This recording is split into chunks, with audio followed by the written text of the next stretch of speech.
What's up, everybody? I'm Katie.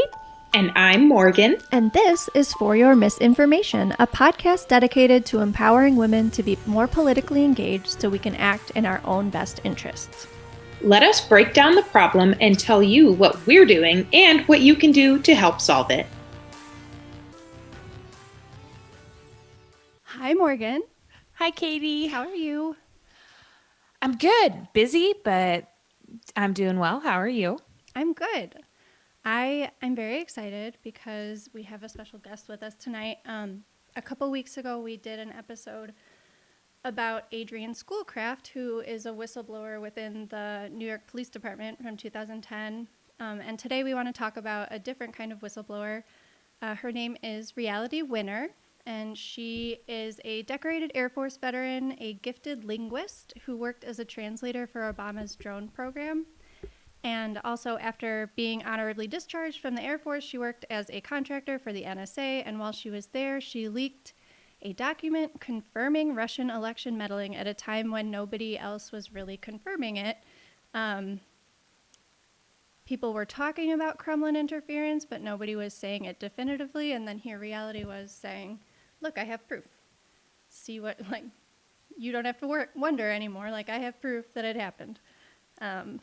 So today we have with us, I guess I should mention, she was 25 at the time. Like, when I was 25, I, couldn't get up the courage to break up with this guy who kept lying to me, 4 times in a row, and I still was like, he'll probably change, it'll probably be fine.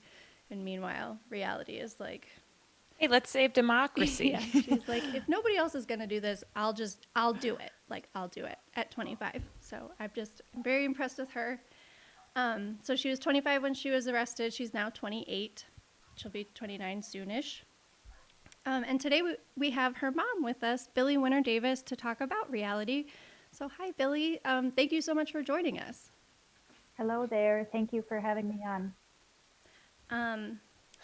First of all, I feel like I should ask, how are you doing and how is Reality doing? Oh, well, it's every day for me is like a roller coaster.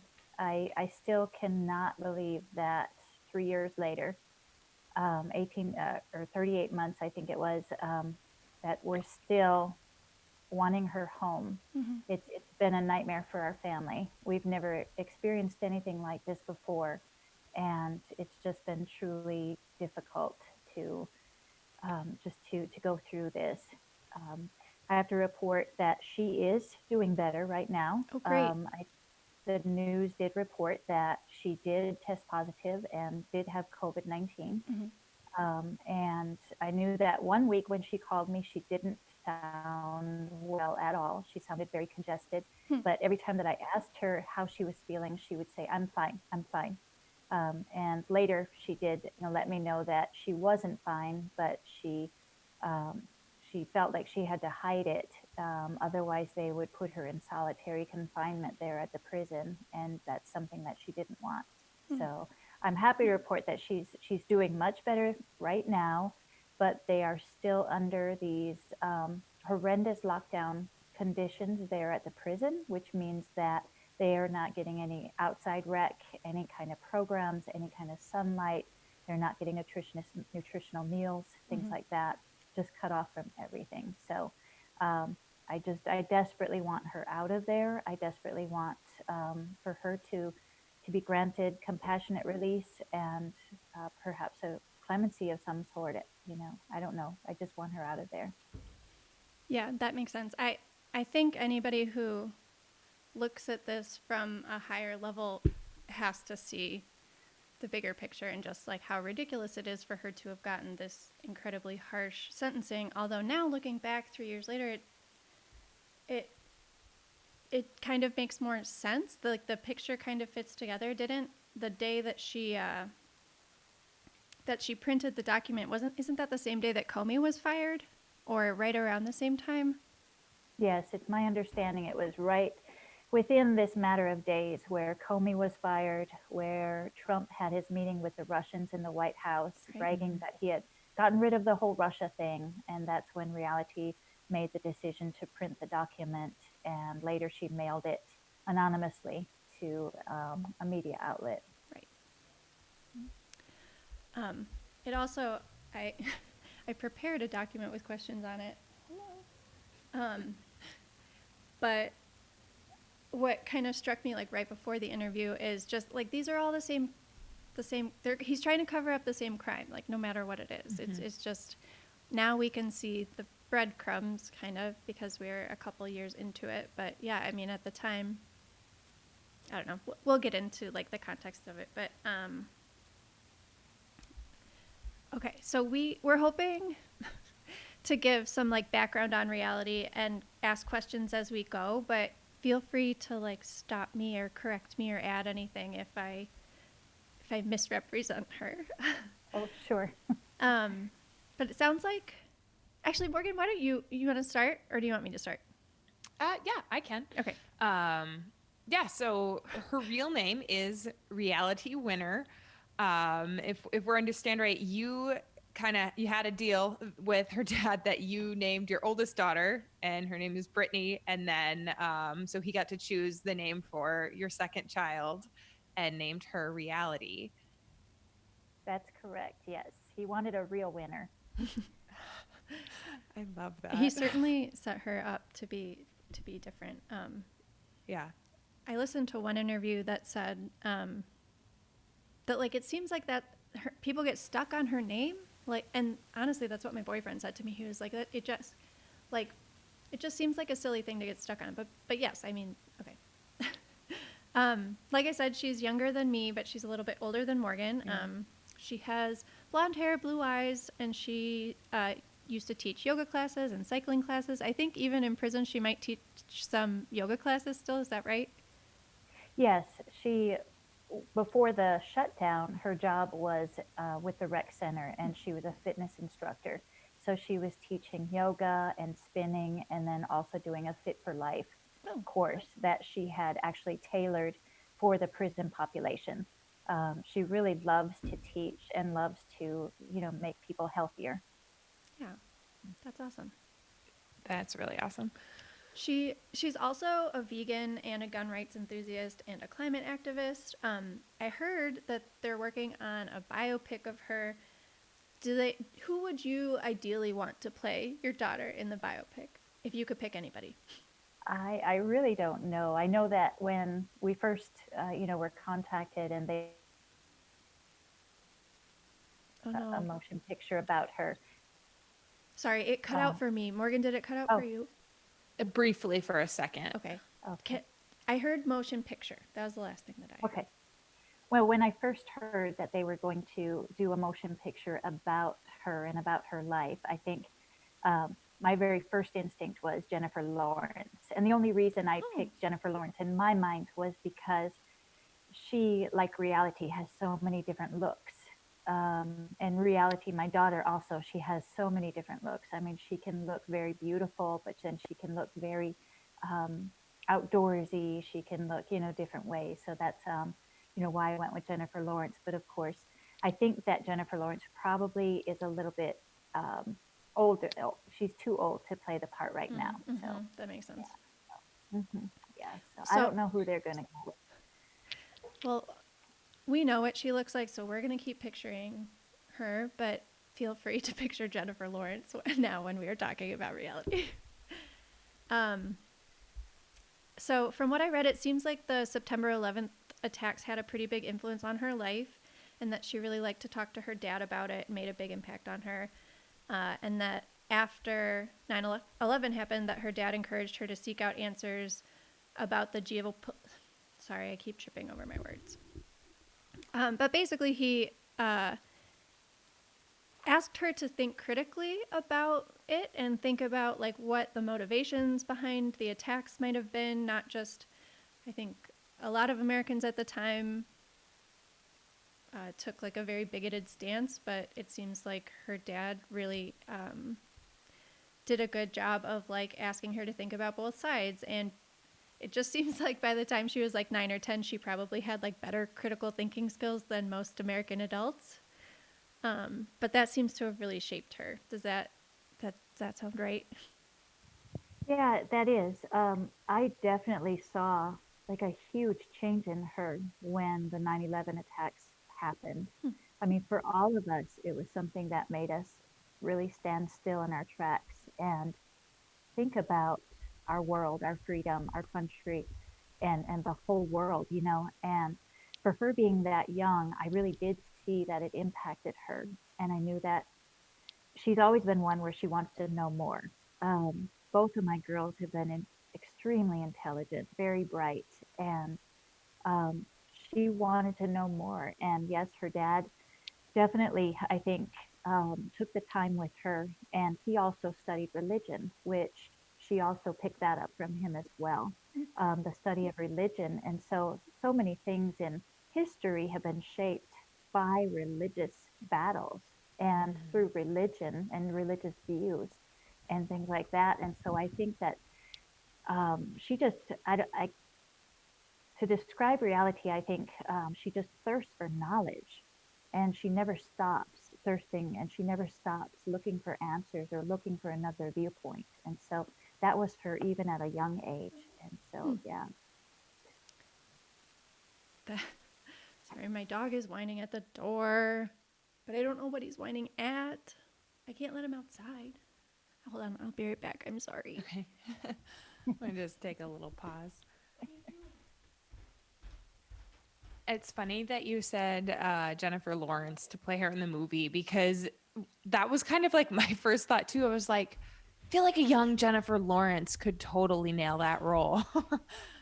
Yeah. And I've seen, you know, I've have pictures of Jennifer Lawrence when she's very dressed down and then pictures of reality. And it's like you put them side by side and it's like, you know, this could happen, but yeah. So Maybe she's got a doppelganger out there. maybe, Yeah, yeah. maybe like a 20, 24, 25-year-old Jennifer Lawrence lookalike that can take that on. And then we're just, I don't know. So we're always asking, well, who's going to play me? Well, who's going to play me? You know? Yeah. That's true. So many other characters, I'm sure, that are going to be super important in telling that story. He was Who do whining. you want to play you in the movie? I don't know. I really don't know. I can't even think of the name of her, the actress with the red hair. Amy Adams? Oh, that would be, huh? Amy Patricia? Adams? Amy Adams would be good, but she's a little young for me. I can't think of the name of the actress that I first came out said, but then I thought, well, maybe that she was too glamorous. You know, so I don't know. You get to pick whoever you want. Mayor Wingate would be a good one. Ah, You know, yes. Oh, like the motherly, you know, Yes, definitely. yeah. or Winningham. I'm sorry, is her name Winningham? Mayor Winningham. Say it one more time. Mayor Winningham. No, I don't know who that is. What is her name? Yeah. I'm trying to think. Sorry. Okay, the dog. I let him out in the backyard, which is supposed to be enclosed, and then the gate was open, but it's fine. Everything's fine. No problem. Okay. All right. Morgan, go ahead. Sorry. All right. So Reality joined the Air Force right out of high school, even though she was also offered a full ride to UT Kingsville. It seems like she saw the military as a stepping stone to do important humanitarian work overseas and just generally abroad. And her test scores and everything were so high that she was chosen to be a cryptolinguist. And so they being the Air Force, they taught her how to be fluent in Farsi and Pashto and Dari, which that is so impressive. Like, I mean, that's in super high demand within the US military. But I mean, I think it's incredibly hard for most Americans to learn one foreign language, especially an Afghan language. And she mastered three in what seems to be a relatively short time, also. Maybe even 4. Didn't she teach herself Arabic? She had started when she had made the decision what she wanted to do. She had started teaching herself Arabic. She had ordered a bunch of toolkits and things like that from Amazon. Then I still have stickers on some places in the house with the Arabic language, title on them, which It I just works. can't remove because, yeah, it's part of our Yeah. house. It's part of, you know, and so she had started teaching herself Arabic. That was something that she wanted to do. That was an area of the world that she was interested in and a language that she was interested in. And so when she did get into the Air Force and when she was selected to be a linguist, she was very happy because that's what she had wanted to do. So, Good. Yeah. That's great. And while she was there, she spent her days in the Air Force like eavesdropping and transcribing intercepted communication so people could actually use her translations for military action. Like that is such an important job, but I'm sure very high stress as well. Something she was very good at, but also definitely took very seriously, I'm assuming. yes, I don't know too much about what she did in the Air Force because she was very guarded about what she actually did. But I do know that she worked on missions, which meant that she was actually a part of the drone missions at times. And I know that she did take it very seriously. After one, stressful time, she did call me and she said, something to the effect of you need to make sure that your information is accurate because you're watching somebody go poof on your screen Mm-hmm. because of your information. And so that's how, that's the only time that she ever really talked with me about her work because she couldn't talk to Mhm. anybody about what was actually going on. But I knew that she was part of missions. She was playing a part in our war. And then when she was discharged from the Air Force and she came home for Christmas that year, she had made um, I'm trying to think of what it's called, a shadow um, thing for my husband and I, a shadow box Mm. where she had put her medals and the commendation letter that went with her Oh, wow. commendation award. And that's when I saw Mm. really how critical she was with the numbers as far as how many enemy targets that she was responsible for identifying and for removing from the field. Mm. And we're talking upwards of 900 enemy targets were removed from the field because of her directly. And Mm-hmm. that's why she was given that medal. Yeah, and it is. I read some. It's a higher commendation than somebody of her rank would usually get. Right, like she legitimately does stand out at her job. She was excellent at it. Yes, yes. Um, okay, I want I want to talk a little bit about how someone becomes an NSA contractor, which is what Reality was doing.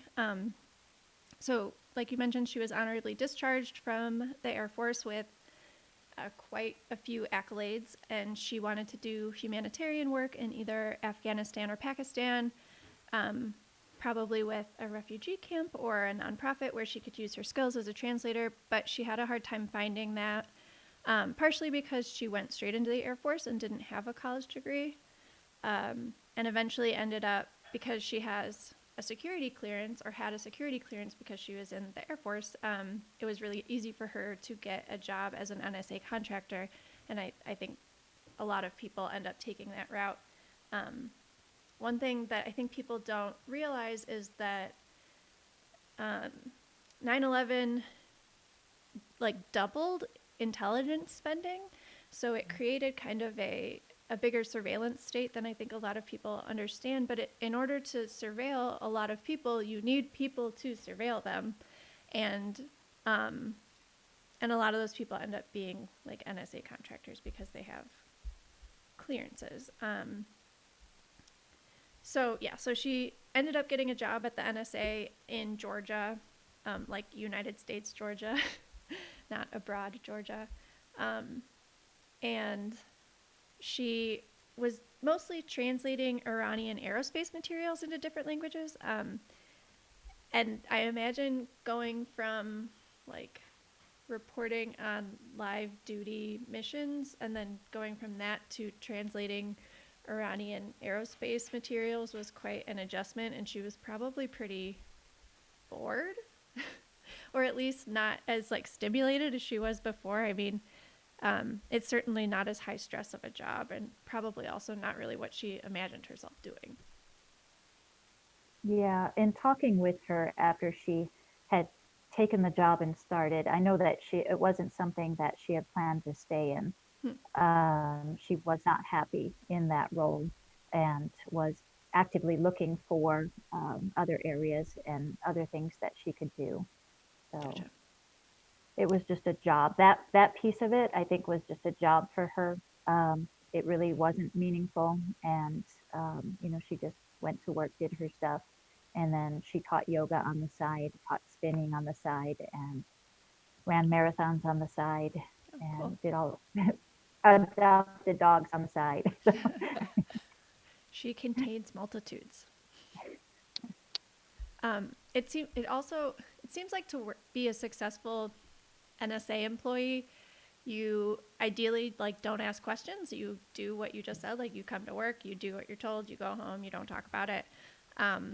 But it seems like reality had like she just didn't have that predisposition. Like it seems like she has a very clear understanding of right and wrong and isn't afraid to be like confrontational about it, which um, is part of the reason that she came forward, but also like she ideally somebody who works at the NSA, like the NSA wants you to be malleable, like they want to be able to form you, right? Did that make sense? mhm.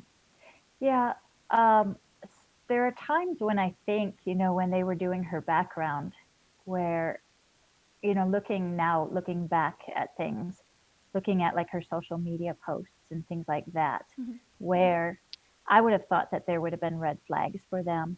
But then I suppose that they looked at her military career, and her military career was spotless. Yeah. Nothing but, like you said, accolades and perfect service. And so I think that they saw her as somebody who could very much follow the rules. Yeah. And, even though she might have her own personal opinions and other activities that she engages in on her own, but she would do a good job for them. Gotcha.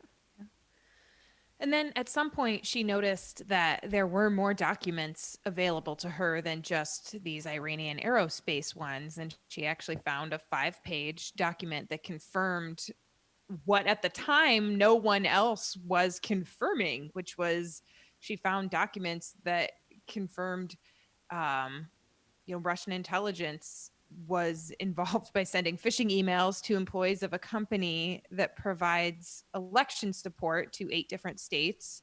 And so, reality as a smart, empathetic person with a sense of right and wrong found these documents confirming what even, the most cutting edge or the most progressive media outlets don't know and are kind of did it not happen, they don't know. So she was probably super surprised, just shocked that this information hadn't previously been leaked. And then especially recognizing that it wasn't just like an attempted invasion, it worked. The Russians were able to acquire login credentials and send emails infected with malware to over 100 election officials just days before, the 2016 election. And, from what it looked like anyway on the software company's address. And so, really, if even like one official clicked a link in a phishing email, it worked. And so it worked. And she definitely was able to see that, recognize that, and notice that the fact that this information had not been made public seems like a cover up of interference with an American election. And she's right, because that's exactly what it was. And there's just still so many aspects of this of the cover up and of the actual Russian involvement we don't understand. And yet largely like what we do understand is in part to the fact that she made sure that information did eventually get out. Yeah, she was the Um, first one to make it to like confirm it. We owe a lot to her.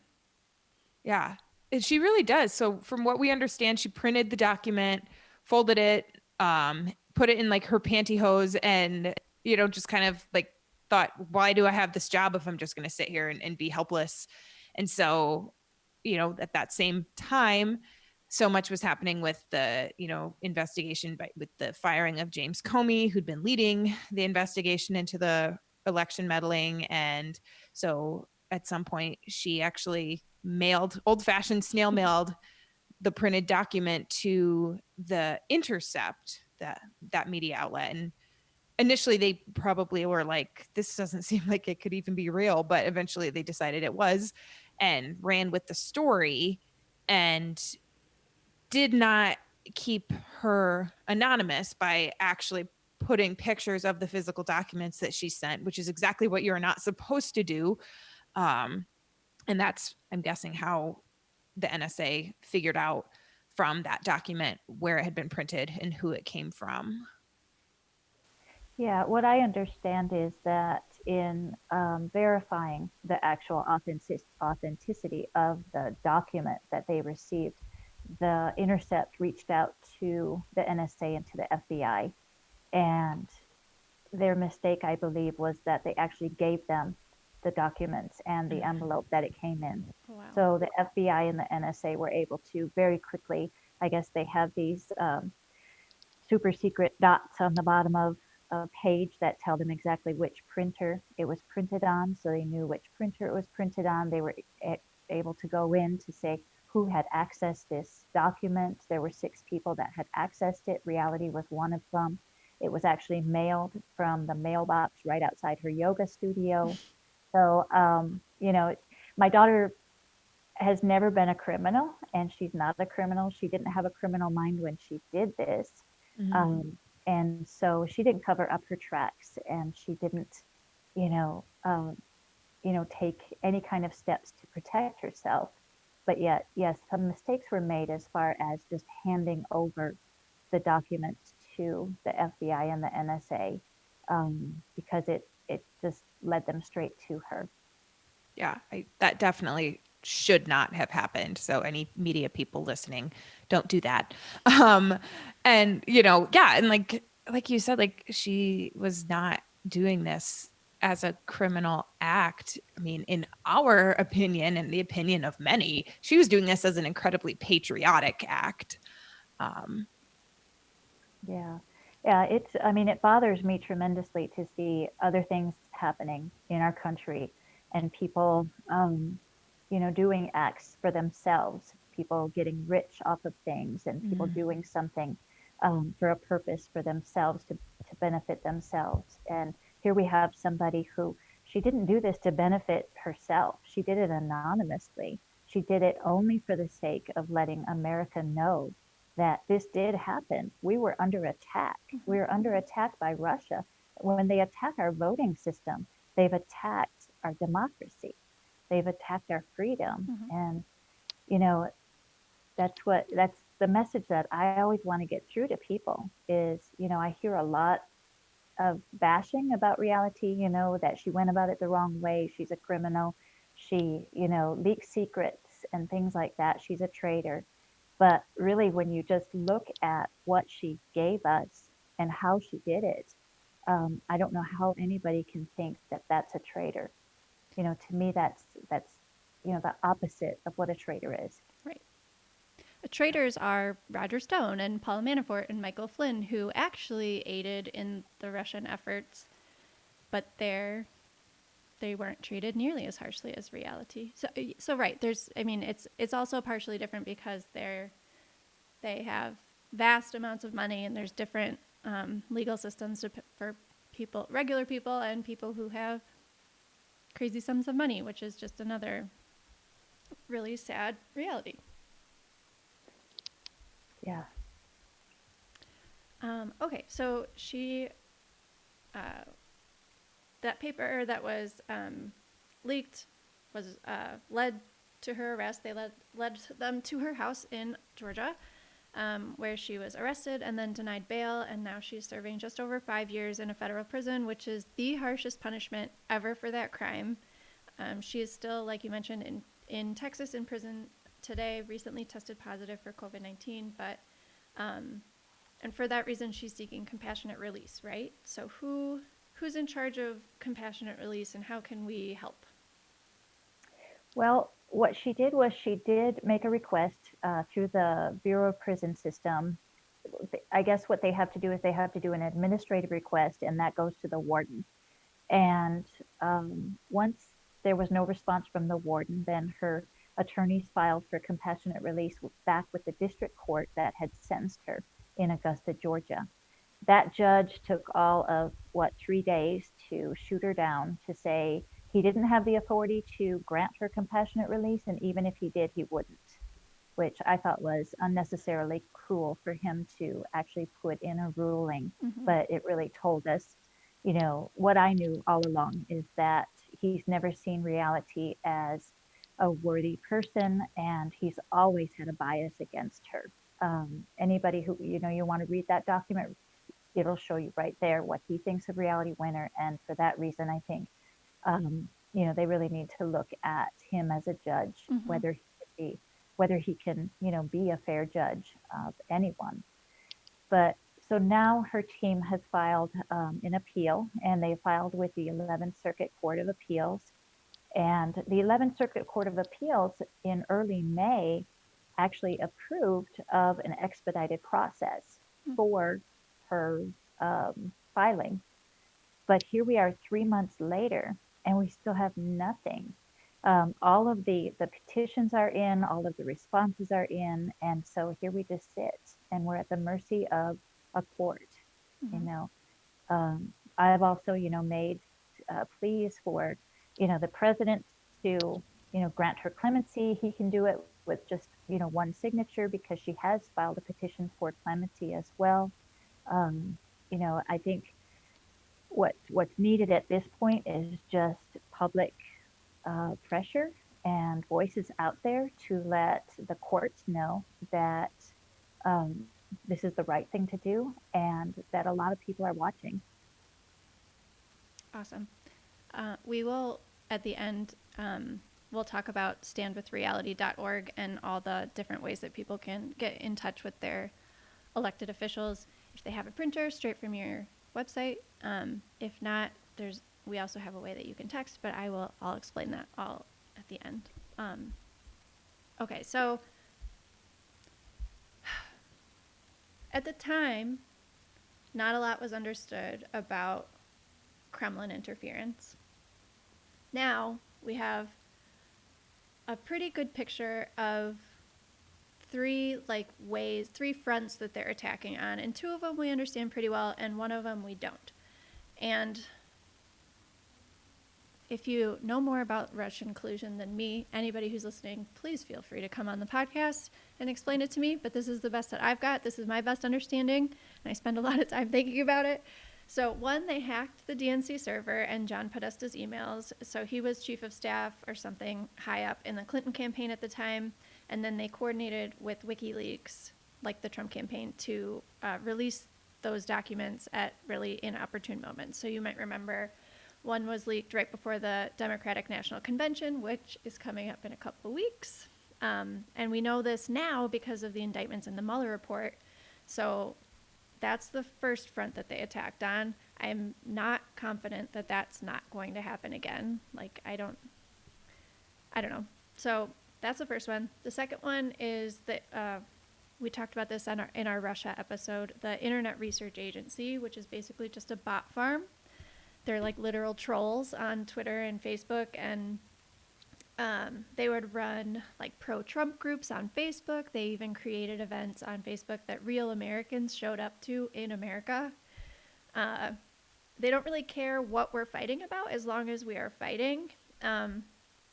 So again, am I confident this is not going to happen again? I guess Facebook and Twitter have slightly more strict rules now, but I don't know. I haven't seen a lot of movement on that. And then the third front is the one that Reality gave us some more insight into, which is Russian hackers that literally probed various election systems in the United States. And we still really don't understand. We have a better idea because of her, but it's still pretty murky. So our best understanding is that a few days before the 2016 election, a foreign intelligence apparatus penetrated the election infrastructure in most, if not all, states. we know now that it was all states. Um, so they did it with your basic, this is like even the scariest part, with your basic phishing scheme that, like, I don't know if you've ever had to take these trainings at work, but like I've had to take trainings at work to learn what to click on and what not to click on. And I've definitely clicked on the wrong stuff. And I'm glad that it didn't lead to my country's like national security being threatened. But I that mean, was not it. that you know of. Yeah, you're Katie. right. You're right. I did have a pretty important job. No, just kidding. Um, so yeah, so I mean, it seems innocuous enough. So doing that, they managed to get into the election vendors' emails, and through that, they got into the voter rolls. So it's not clear if they did anything, but it's not clear that they didn't do anything, and it doesn't really matter because all they care about is like causing chaos. So whether they got in and changed anything or not, like the fact that they can get in is enough of an issue. But like this is the one that it seems like absolutely nothing was done to keep it from happening again because most of the Republicans in Congress won't even acknowledge that it's real. So like this, I don't know, that's kind of the scariest part to me. They're like in denial about it because they get their intel from Fox News instead of like literal intelligence agencies that they have access to. So I don't know. She was trying to confirm Russian meddling when even the most progressive news outlets like The Intercept were still not talking about it. And she was like, "Here, I have proof. Like, look, it's happening." So I don't know. That I hope that gives people a picture of like when we're talking about Russian interference, it's coming from a lot of different places, which is, I don't know, part of the reason that it's so scary. But yeah. And I know that the Senate Intel actually used the documents that Reality leaked in their investigation of Russian election interference, and that led them to come to their conclusion that yes, it happened. So Wow. you know, So how did were they mad that they had to find out through Reality and not through the NSA or like through their congressional duties? I'm not sure about them. They didn't really. They actually did release some sort of a statement to that effect that they admonished the intelligence communities for not being more open and honest and at least letting Congress know that we were under attack. They did admonish them that for that. And I know that the 21 states in the report that Reality leaked, there were 21 states that were named. Those 21 states were in shock and they were angry, Because saying that those election officials found out through her too, right? so, yeah, they found out through her, and the election committee found out also from Reality. And they're the ones who first used the hashtag Reality Winner. They're the very first tweet that came out that said, look at this, and they used the hashtag Reality Winner. I mean, that to me is just startling that, we have our own governments not being told the truth by our intelligence agencies for whatever reason.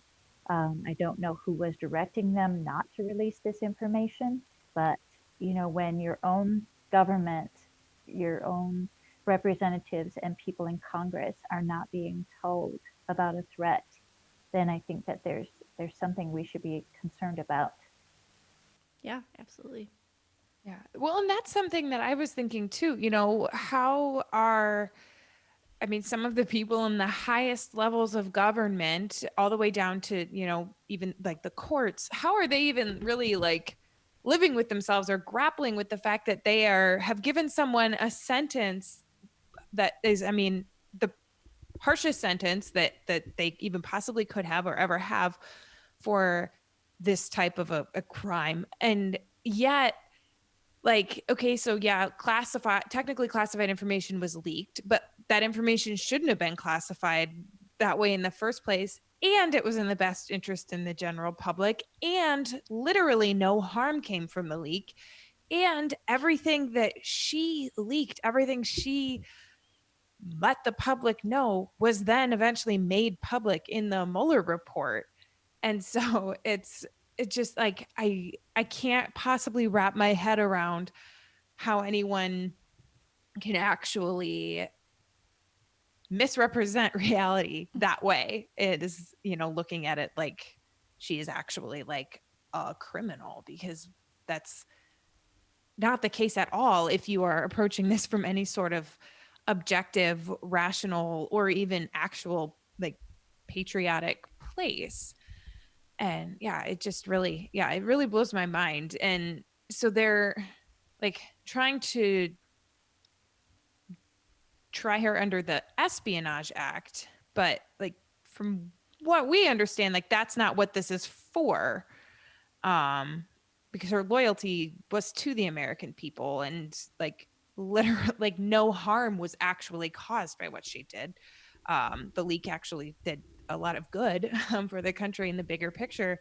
Um, because the state election officials, no one was aware of these attacks until she made it public. In our minds, that makes her a hero. And it's so important, especially now that we're in another election year. We're less than 100 days out from the next presidential election. And if we want to have actual free, fair, safe elections, when things go wrong, when we are under attack like we were in 2016, we can't silence the people that are trying to get that word out there. Um, do you feel like it's okay for us at least to call her a hero, because in our eyes she really is? Yeah, I do, and I appreciate that. To me, she very much is a hero. She knew what she was doing was wrong. She knew that it was against her contract, it was against her oath. And, in her sentencing hearing, she did tell the court that she, was sorry that she had betrayed the trust of her country, because that's not something that she ever wanted to do, was to betray the trust of her country. And I agree with, what you're saying as far as the harshness of her treatment and her sentence, from day one. If she was arrested June 3rd, 2017 at her home by 11 FBI agents, and she's never seen freedom since. She was denied bond. She, her pretrial phase was so biased against her that, and being locked up in a small county jail, she basically was forced to plead guilty and accept the plea deal. And she accepted the longest sentence ever. She accepted that sentence so that she could hopefully move on and get out of that small jail where she was, being punished and tortured at the same time. And the U.S. Attorney General at her sentencing hearing, sat up and he gave, his speech and his statement to the public. And basically, he did say that her sentence was meant to be a deterrent for anyone else who would ever think about doing this. And to me, we're coming up on an election, Mm-hmm. and they hid this from us the first time it happened, and they lied to us the first time that it happened, and now they hold Reality Winner in prison, showing everybody what happens if you come out and tell the truth. So I don't have a lot of faith that we're going to be protected in this upcoming election, Yeah. and that we're going to be told the truth. Yeah. We I feel the same way. Um, do you have any other insights about what they're trying to do by trying her with under the Espionage Act, which is I think not used super often? It's not used that often. In fact, it was Obama's administration that really brought it to life and Hmm. used it more than any other. But Trump has passed that up. What I understand is that the use of the Espionage Act, it it has its purposes as far as first labeling the person in the public's view, which, they label her under the Espionage Act and they label her as a traitor, so she can't garnish public support. And then it also makes everything within the case a secret because everything becomes classified. So even to this day, Reality and any of the attorneys and staff that were involved in her case, and view documents related to her case can never speak about it because of the rules that go around in that type of a case. And so it makes it a secret type of um, case so that nobody can get in. And so, as we saw, like with Reality's case, there wasn't a lot of media coverage because they couldn't cover anything. There was nothing for them to cover. They couldn't get a scoop from anywhere. They couldn't even talk to Reality. They couldn't talk to her attorneys. And so it basically shut everything down. And it's a tactic that the government uses in cases like this because it gives them the upper hand. You can't win. You just cannot win against the government.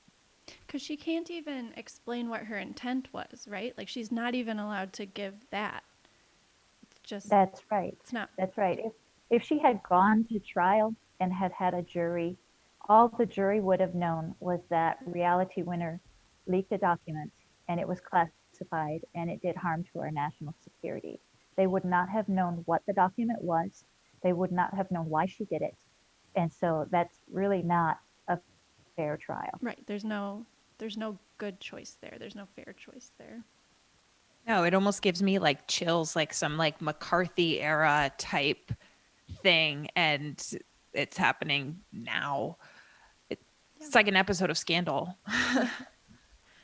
So, like you mentioned, what has been done to her since her arrest is really especially crazy. And really, that is when we probably all should have like been alerted that like authoritarianism was coming, that's where we were headed. I think that what happened in Portland got a lot of people's attention, but like really this is like the Portland stuff is like the rollout of it, and it started all the way back when Reality leaked this document, when James Comey was getting fired. Like those were the red flags that people should have been paying attention to, that I think people who I first heard of you on Gaslit Nation, Sarah Kenzier and Andrea Chalupa's podcast. So, you know, they understood. People who understand authoritarian states pick up on like the early tremors.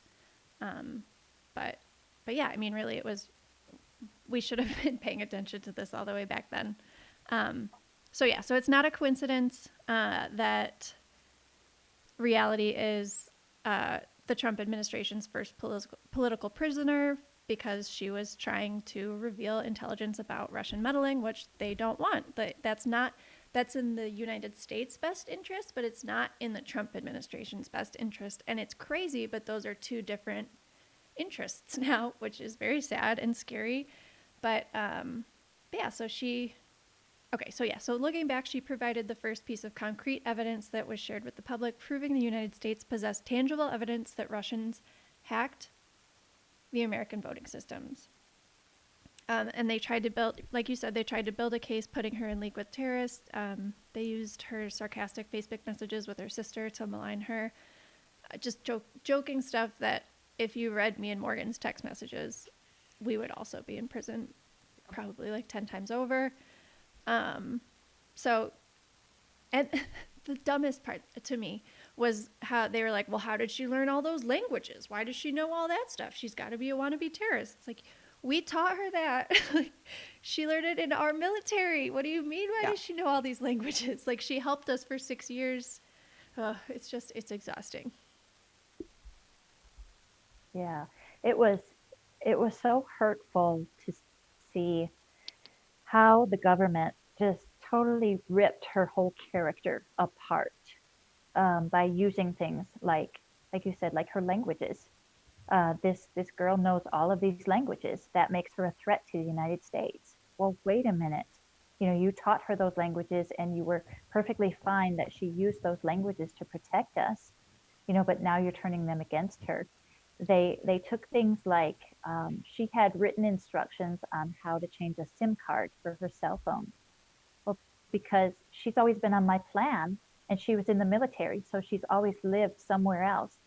So when she breaks her phone, she needs to get a new phone, and she needs to know how to change that SIM card. But to them, that was evil.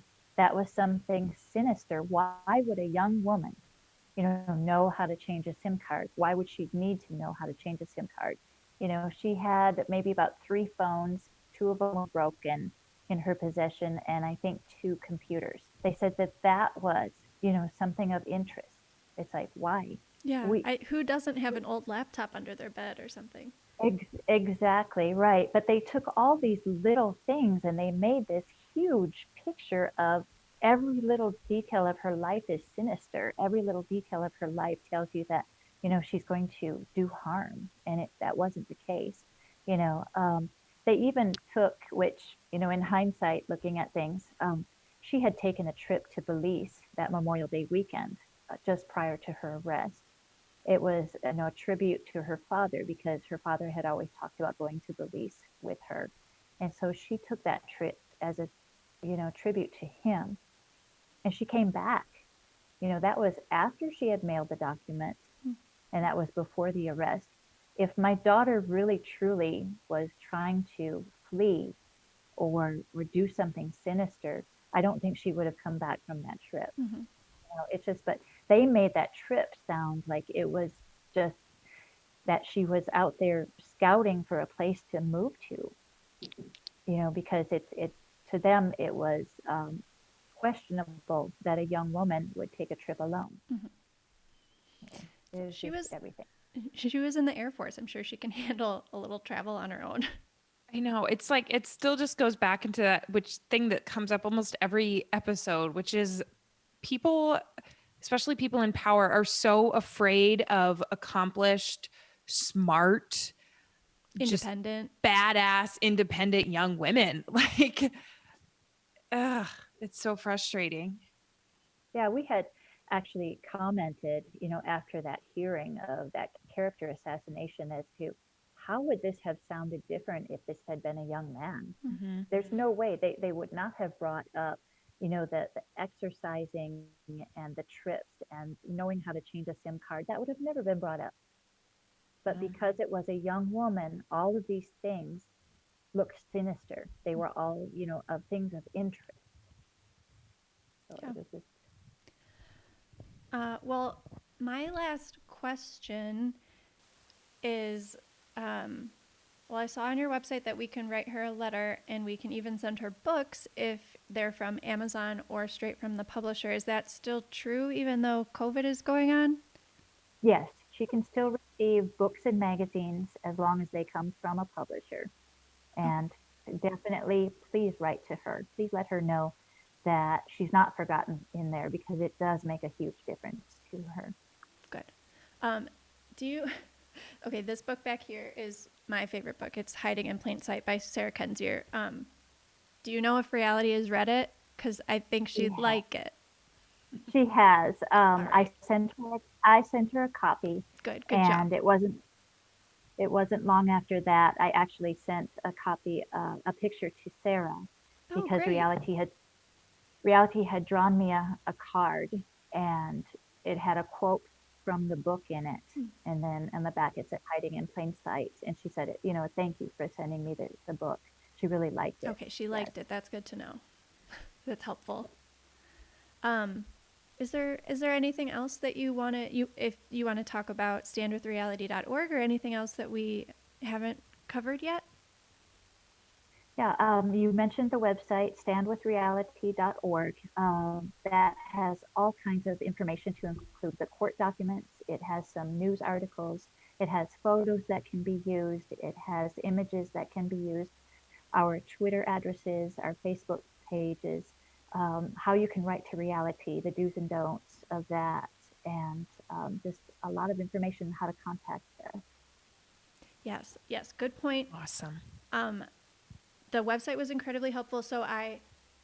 Do you know what ResistBot is? Have you heard of that? Yes, I get texts from them. Oh, okay. So I took the letter. I shortened it a little bit because it was too long to send in a text message, but I tried to send that to ResistBot earlier today, and which would give me a code that all of our listeners could then do. So if they don't have a printer, they could do that too. But it's not working today, so I'm going to try again tomorrow. But I will add in the code that people. It's very simple. People just text a couple letters and numbers to 50409, and then that gets their message to their elected officials. And I wrote one out for Reality, but I haven't sent it yet, so I don't know what the code is. But we will definitely give a really easy way for our listeners to get in touch with their elected officials. We do this kind of often, but usually they're more popular topics. If you write a letter to your congressperson about Reality Winner, you might be one of the first people to, I don't know, to bring that to their attention. So it would make a big difference because it's not nearly as publicized as it should be. So there's lots of easy ways to get involved on that website, and we will give you a way to reach your elected officials too. Oh, that's amazing. Good. Thank you. Yes, of course. Okay. I think I got all my questions. Do you have any more, Morgan? Yeah, my biggest questions were just how should we write to her, and where can we get that information, and what kinds of things would she like? Because I do love sending a good greeting card. So, if she's got like a thing for cats or whatever, I'll I found a picture of her with a cat. Yeah, she had a cat. She adopted a cat. She loves cats. I'm trying to think what else. She's very eclectic. I mean, she likes anything. She loves art. But you have to be very careful with what you send her because they're starting to really get strict. She's not allowed to have any like colored paper or colored envelopes. Wow. So if you send a card, it has to be in a white envelope. There can't be any stickers, and so you can't use an address label. So you have to actually write your return address on it. And just no glitter, no stickers, things Nothing like fun. that. Yeah, nothing fun. So, yeah. But Okay, well, awesome. Is there anything else you want to share, or should I start a sign off? no, I think that's good. I think I'm good. Okay, awesome. Actually, Morgan, can you do it? You're better at it. Sorry. See, you say that, and then I feel a lot of pressure, okay. and I freeze up. I should just write it out. I just always like ramble, and I can't say goodbye. So go ahead. You try, and if you mess it up, I'll try. All right. Well, thank you so much, Billie, for coming on the show today to talk about your daughter, Reality Winner, and her patriotic act that risked a lot for her personally at great cost, but for the good of the American people. Thanks so much. And yeah, just a reminder to our listeners to visit standwithreality.org and also to follow Stand by Reality on Twitter. And let's all try to do our part to just talk about this, put on that public pressure, get your voices out there, and tell the courts, tell your representatives that this isn't something that we're just going to stand by and not do anything. We're going to stand by Reality right with her. Thank you so much again for your time. Thank you. Thank you. I enjoyed it. All right, I really, really enjoyed talking to her. I hope she doesn't think it's weird if we try to stay in touch. But yeah, I don't know. I thought that was great. I really liked getting to know her better. Yeah, that was really awesome. That was so great. I feel like we are kindred spirits, kind of. Mm-hmm. All right, so we still have some more action items to go over, and we have some kitten updates, so let's get into it.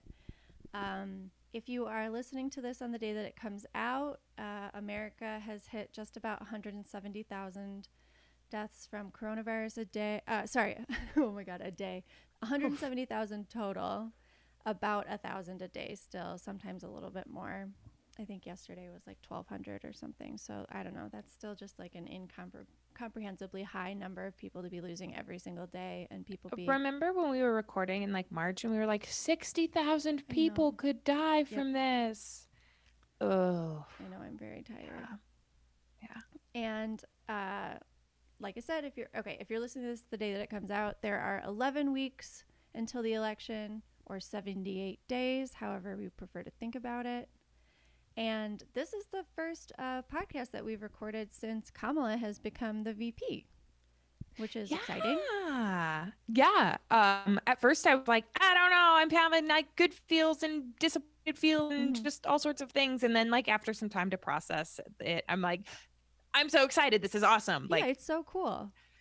yeah. Like my hesitations earlier were like, I mean, were the same as everybody's. They were like, oh, she has a career as a prosecutor, da da da da. And it's just like, all I'm going to say about that is that she has apologized for her record. And like, it seems like she genuinely understands like what was wrong about it and she wants to do better. And I think that's great. I think that's all anybody can hope. Like, I don't think anybody is the same in 2020 as they were a couple years ago. And that's a good thing. So, I don't know, I'm really excited about it. And yeah.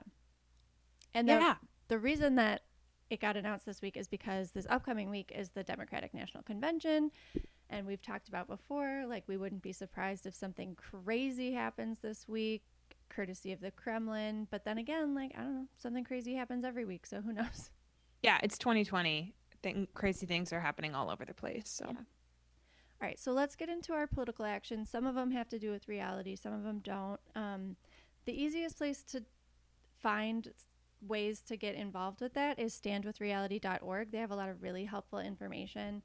I think probably what is most effective is contacting your member of Congress. So you can either print a letter and send it from the standwithreality.org website, or you can sign JDBEKI to 50409 to send the letter that Morgan and I have sent to our elected officials. So if you do that one, then it sends a letter to your state Congress reps and your governor. and we also have one to send to like your other level of congressional representatives, because we can never have too many letters. We can never ask too many members of Congress to get involved.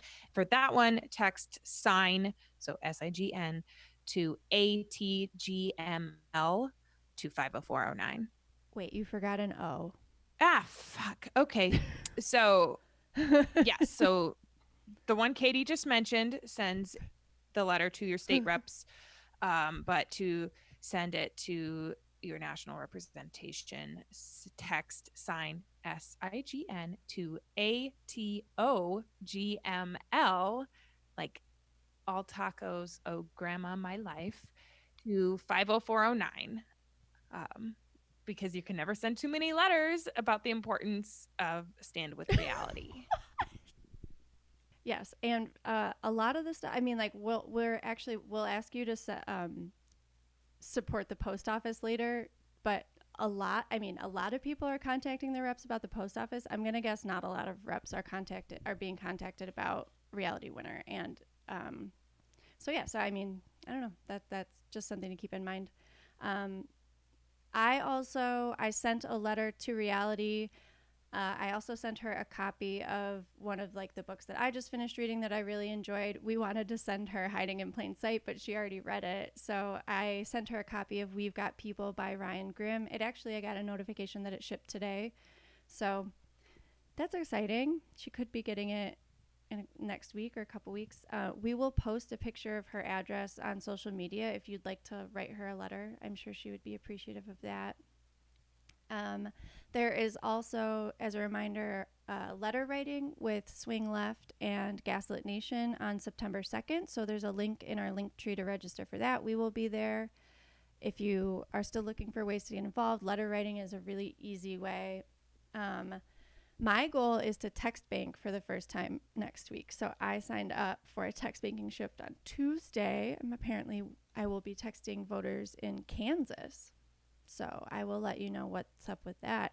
I'm kind of looking forward to it because it's like, oh, I'll get to talk to actual Americans from these different parts of the country that I wouldn't ever the get a breadbasket sense of the United how they're feeling about States. this. We And gotta it's like, know. I'm nosy. I want to know what's going on in Kansas. So I know we mentioned the post office already. Donald Trump has come out, just flat out said the quiet part out loud, that he doesn't want to fund it so that thousands, if not more millions of voters can be disenfranchised. We're not going to let that happen. Clearly, we are requesting our ballots early. We're getting our shit together. But if you could buy stamps or buy a costume for your dog as a postal carrier for Halloween. They have those. I looked. Love that. They yeah, they have merch. they have legit USPS merch. has merch. I love it. I'm not above buying USPS merch. I will be doing it, I'm sure. And all of your children should be going as postal carriers for Halloween. I don't make the rules. Sorry. It's just that the Postal Service happens to be our last defense against fascism. So, Yeah. You could even be like a sexy postal worker. Sure. If you're an adult. This is a sex positive podcast. Yeah, exactly. Yeah. Own it. So, but if you want to help, you can, if you want to tell your representatives that you want help, you can text USPS to 50409. And that'll send a letter to your reps that you give a shit about the U.S. Postal Service. I also sent in a letter about requesting that Louis DeJoy testify before Congress. I actually put that up on our Instagram. So, yeah. Okay. Anyway, there's just a lot going. Like, I don't know. Some weeks I feel like I have to think really hard about the actions that I've done for the week or what like still needs to be done. And this week it's just like a waterfall of. Or like a fire hose. I mean, a waterfall. It's like a fire hose. A derecho of things. Yes. Is that how you say that? Yeah. Oh my gosh. I think I've only read it. In my head, I've said Derrico my whole life. I mean, I think people I learned around that word, here like, 2 anyway have weeks been ago. saying derecho. It could be totally wrong, but Yeah. I'm really glad that's a good point. I'm really glad you have power again. yeah. 2020 Yeah. is just a fucking joke. Like, camping is fun, but I want to do it intentionally because I want to go camping and I've prepared for camping, not because I have no power and not fun. And there's still a lot of people in Iowa who don't have power. Yeah. Who Yeah, that's have insane. had just everything ruined. I mean, it's really The bad. response is so slow. Yeah. I'm sorry. Your parents got power again last night, though, right? Yeah, my parents' good. power returned last night, and something I love about Iowans is neighbors are just out there helping neighbors. Yeah. My sister had just a lot of damage at her place, and their neighbors came over with their tractor and were like, "Hey, we can help you," Oh. and it's just like, I'm like, oh, it's just wholesome Iowans. Maybe I love some it. things are good. Yeah. Also, like I said, if you haven't requested your mail-in ballot yet, do so at the link in our link tree. But also, I know, like, obviously we need the U.S. Postal Service to be working, but I don't think people need to be freaking out about mail-in voting. Like, you can plan to get it in early enough that delays won't keep your vote from counting, you know? Mhm. Or even if you live Yep. in Illinois or California or there's 32 other states, you can drop off your ballot at a polling place on election day. So you can, that way you're not even burdening the U.S. Postal Service. So, I mean, that's what I'm planning to do is they're going to send me, in the next couple weeks, actually, I should be getting my ballot in the mail. I'll fill it out, but I'll probably hang on to it. And then I will just mask up in an N95. I haven't. Sorry, everybody. My doctor sent me an N95. My mom is immunocompromised. Maybe don't be mad. I don't know. But I'll like mask up, drop it off so that I know it gets there in time. I don't know. We'll see. Or maybe I'll just mail it early because if you mail it early enough, I mean, that's plenty of time to get there too. So Yeah. I might just do that. You know what? Why? We're minimizing our risks. Why bother? I'll just mail it really early. Yeah. Ben, can we pause real quick? Also, Katie, can we pause real quick? Yes. The lights just went out. The other thing that I wanted to mention that we've been mentioning is there is trivia for Deb and Draka on August 29th. There's registration for that in our link tree if you want to play. If you want to play on our team, there's a couple spots on our team, or you can form your own team. But it's actually really fun. We actually played an impromptu one yesterday to benefit Christine Morse. And we came in second. Actually, you know what? Ben, take that part out. Let's talk about that on the next episode. Okay. Sorry. No more. No. Take out this part about Christine Morse, I guess. Just the part about, we'll leave the part about Deb and Draka. So Deb is a wife, a mother of two, a teacher, and an active community volunteer. She led her local Girl Scout troops, which my mom also did. She served Aw. as a PTO board member and president. She became active with Moms Demand Action on gun sense, and she tried for years and years to get her Republican rep, Jim Ott, to answer her calls and letters and meeting requests about stuff that was important to her, like climate change and gun control, and he was just like not receptive. So she gave up and decided to run herself, which is so cool. So she's cool. And the race is really important because Republicans in Wisconsin, is Deb in Wisconsin? I think Deb's in Wisconsin. It's either Wisconsin or Michigan. It's Wisconsin.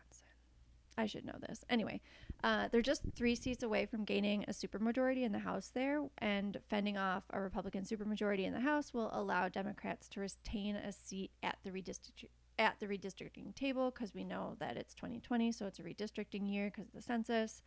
So yeah, if we can keep the Republicans from gaining a supermajority, then we can retain Democratic Governor Evers' veto power over the next set of congressional maps, which is really important.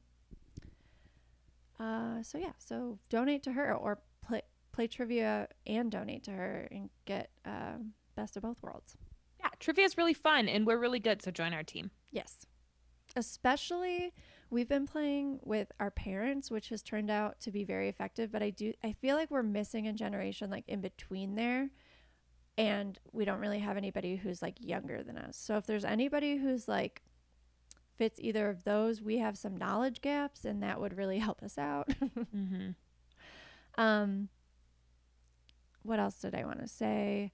I want to remind people who are concerned about looting that Black people are being murdered, and that the police and that Black people are being murdered by the police, and I don't care about the Tesla store on the Magnificent Mile. People matter more than property, full stop. I also would really appreciate it if everybody could wear a mask and support the U.S. Postal Service.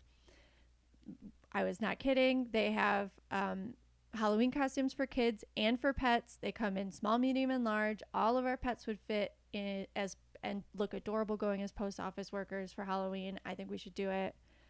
But yeah, so I don't know. It's crazy that the U.S. Postal Service is the last line of defense against authoritarianism and fascism, but we've been trying to tell people we hit like almost all the checklist items for authoritarianism a really long time ago. So this is what's left. It's so weird that in like 2020, the year we're defending basic science and the post office, Which is in the Constitution.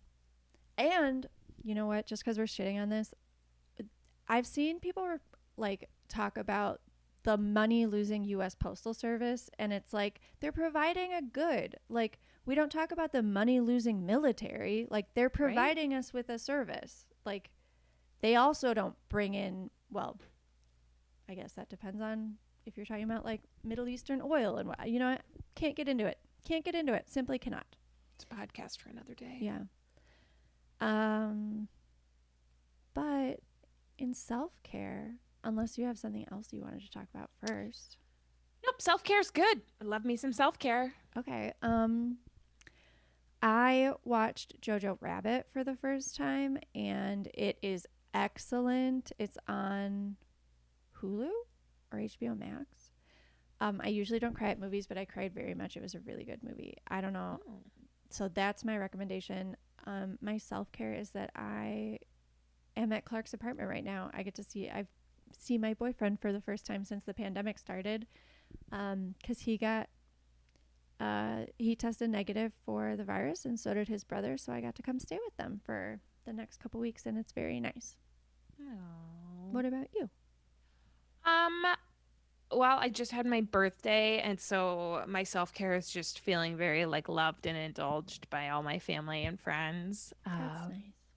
One of which is you, Thank you. who just knows me so well, and yeah, it's just really nice to feel loved.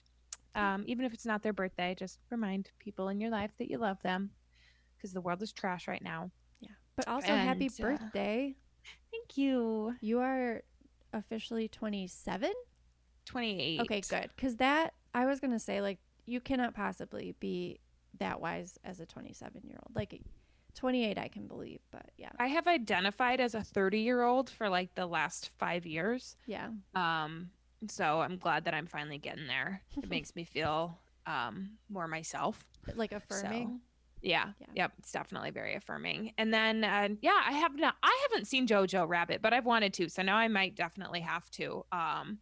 I have been binge watching The Umbrella Academy Oh, is it lately. good? It's so good. I love it. I love Ellen Page so Oh, yeah. much. I think she's so great. I love everybody that's in it though. Like it's really awesome. I've been seriously enjoying that. Gotta watch some stuff sometimes. It's just like, not that Umbrella Academy's lighthearted, Yeah. but things that are just not like real. Yeah. It's so nice. Like bad shit happened in the past, and look, we moved past it. Yeah. I'm thinking about watching the Umbrella Academy just because I feel like it would do a better job of teaching me some history stuff than my actual history classes. Are you like Also, learning Kate Walsh stuff from is in it? and I really love her. No, not really. Oh. There's a lot of like time travel type stuff in it though, and so it makes me like think about that, which is fun, but also, man, time travel things just really, really get me, really confuses me and skeeves me out and makes me think of how disappointed time travelers who either are here or will someday be in 2020 are going to be like, God damn, I landed in the worst year and like at least the worst year in the 2000s. They'll just be like, oh no, back to they're like, back to go wherever back, we were. Somebody from the past, they'll come from like the 1920s and they'll be like, wow, the future, and they'll be like, actually, let's go back. This isn't great. History is not linear, and this is one of the not great parts. But I think that means we're moving into a progressive part, so that's probably good. I think so too. Like there's light at the end of the tunnel. Yeah. Well, that's a good note to end on. So, yeah, I don't know. I hope you guys enjoyed this episode. Learned something new. Write reality a letter. Yes. Oh my gosh. I think that sounds so great. It was really easy. We'll post about it on our Instagram. And we will talk to you guys next week. And in the meantime, stay sexy and free reality winner, and please save the U.S. Postal Service. Yeah. Okay. Bye. For Your Misinformation is part of the Demcast family of podcasts.